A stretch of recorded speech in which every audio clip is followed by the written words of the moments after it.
Independence Day from 1996, starring Will Smith, Bill Pullman, Jeff Goldblum, a whole bunch of other great people. Directed by Roland Emmerich. The quick log line, I'm sure everybody has watched Independence Day, but here it is. The aliens are coming and their goal is to invade and destroy Earth. Fighting superior technology, mankind's best weapon is the will to survive. So, watching this movie growing up, especially not living here, like this movie to me represented sort of America's might and power, number one country. And this is like the 90s coming, hot off of the 80s. So there's like big money, everything is big and loud and what have you. And this is what this movie represented to me. It also represents sort of the big Hollywood blockbuster movie complex, because I at that point was not watching American classics or indie movies because they weren't available overseas. So all you watch was disaster movies or movies targeted at families or kids. So Dunstan Checks In or Baby's Day Out and Independence Day, Dunstan Checks In, huh? I know. Watched several times. Nice. We'll have to do an episode on monkeys maybe at some point too. Yeah, so this is sort of what represented movies to me from the US. But even as a younger person watching this movie, as much as you're impressed by the might and the planes and sort of the do the right thing and bring it all together and we will prevail, you're impressed by that and you root for all the people. But at the same time, I remember having complicated feelings about why are the aliens being punched?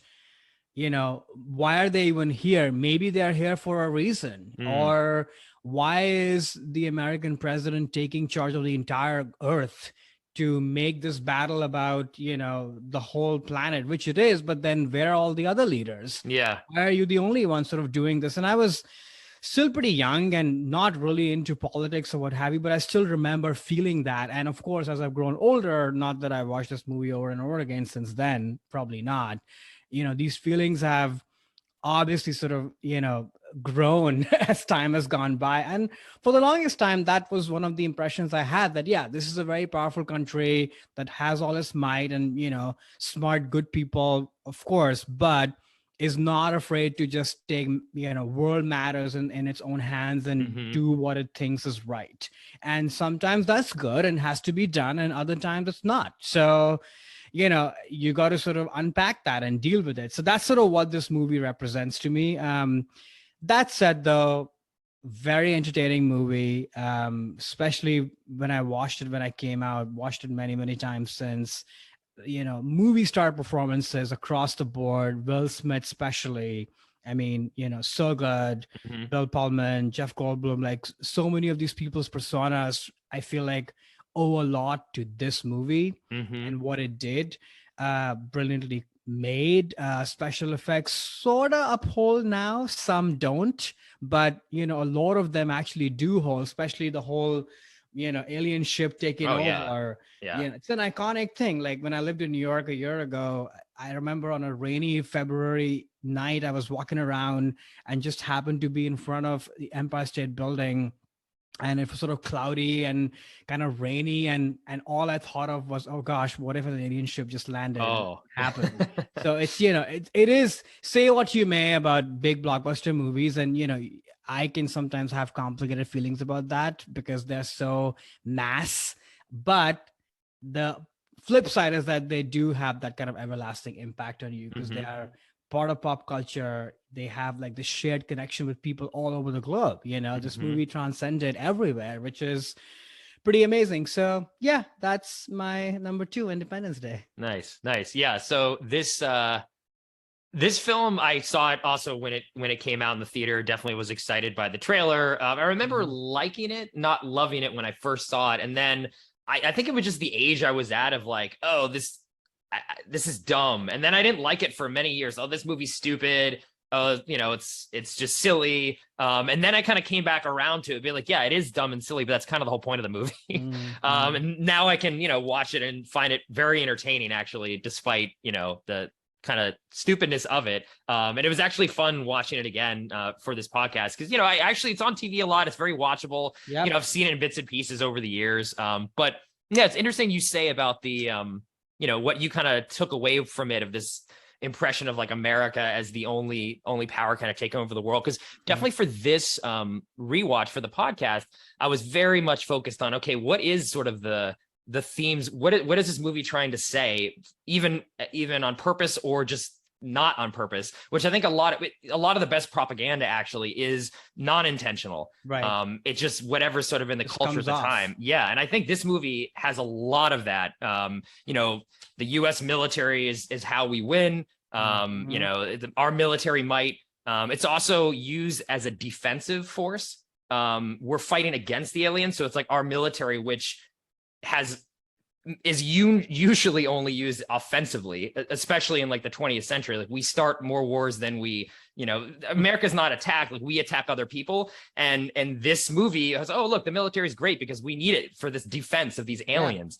And then you even talk about, you said, oh, why are the aliens coming in the first place? And there's that line in there of like, oh, they're here to like, you know, take our natural resources or something, right? They can move from planet to planet. I'm like, oh, that's interesting. Like America, which was founded as a colonial nation that took resources from people that were already here and basically raped and pillaged this land, and then is moving on, you know, with our armies around the world trying to do the same thing. I'm like, well, so we're basically the aliens. So it's kind of ironic, I guess, that America's fighting against basically a version of themselves.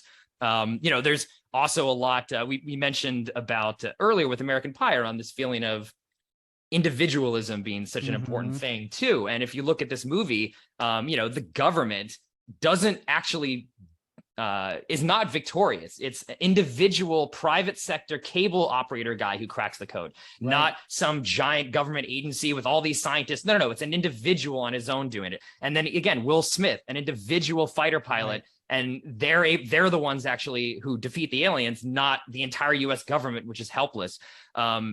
It's helped us so much so that like the aliens show up, and it's not like in other films where, you know, the government's like, okay, we have to respond and we're going to evacuate people and we're here to help and try to. They're nowhere. People fending for themselves. The government is useless, which definitely was a lot part of the culture here in the U.S. in terms of being, you know, anti-government agencies. Yeah, exactly. Starting in like the 70s. Then you get the classic trope too of you know, the Vietnam War vet. So you know, Vietnam War, obviously one of the wars that we fought in the 20th century and lost.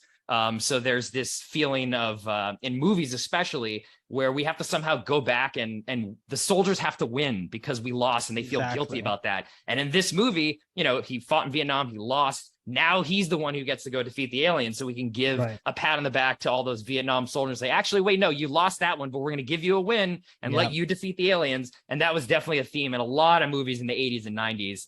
It was funny to see that kind of come back. And you even get to like the sort of anti-hippie sentiment. Which ever since the, you know, basically after the Summer of Love, 69, 70, like everything in pop culture has to be anti-hippie. The hippies always have to be crazy and stupid and wrong. And in this movie too, the hippies are like, oh, we got to love the aliens, peaceful love, whatever. Boom, they all get killed. And the aliens, you know, the people who are aggressive and want to start wars and are pro-war and pro-fighting, they're the ones who actually, you know, are right.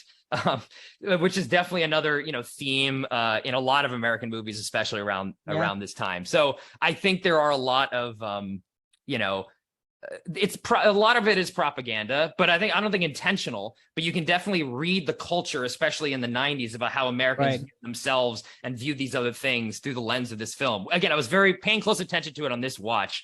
I thought it was surprising actually how much some of this came through. There's a lot of layers and still relevant, right? Like in many ways, we are in the thick of gun control and such, which will always, I feel like, will be a theme when anyone ever talks about America. That'll always be a theme. So, you know, there you have it. Even the president, who's sort of depicted as this, you know, handsome young, you know, baby on the hip kind of guy, who's, you know, hip and real and thoughtful.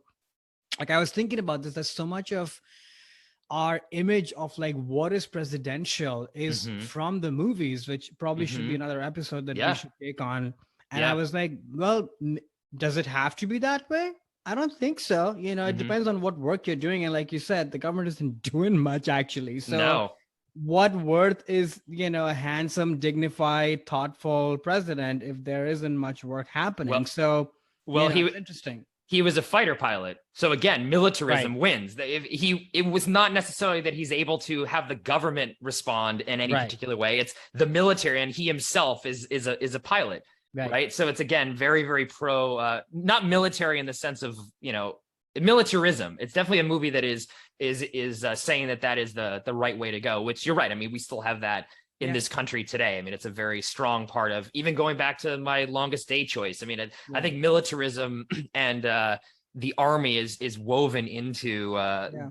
American culture. I mean, maybe this is everywhere too. I mean, I don't want to, I mean, but definitely is here. it's one of the currencies that, defines your power and status for Hmm. sure. One of the Hmm. biggest ones. So, you know, so that's why Yeah. rolled over. It does make sense. Yeah. One other thing too, I thought was interesting to your point earlier about why is it only the United States? And there's even in terms of responding, and there's even this line in there where the British are like, "Oh, about bloody time the Americans are here, like saving us." Like the world is sitting there just waiting for the U.S. to come in and save Right. us or save them. I think that if this movie were made today, I don't think that would be the case. I think there would have to be here's like the Chinese government. What are they Yeah. doing? Like they definitely would do that. And I think maybe that's a reflection on America's loss of confidence in their own power in a way, is having lost a couple other wars like Afghanistan and Iraq. So we're Mhm. taking more L's. And then maybe I think our confidence is come down, where even the films then have to, this would not, people I think today, if they saw this set up in a movie where like the rest of the world's sitting around waiting for America, be like, this is unrealistic. Like, come It's on, like unrealistic. where's Well, these other military powers? So I think that also speaks to the 90s, having just come after quote unquote winning the Cold War. We're the only right. superpower. We kind of rested on those laurels for a little bit. Thought that was interesting and a good point that you brought up earlier.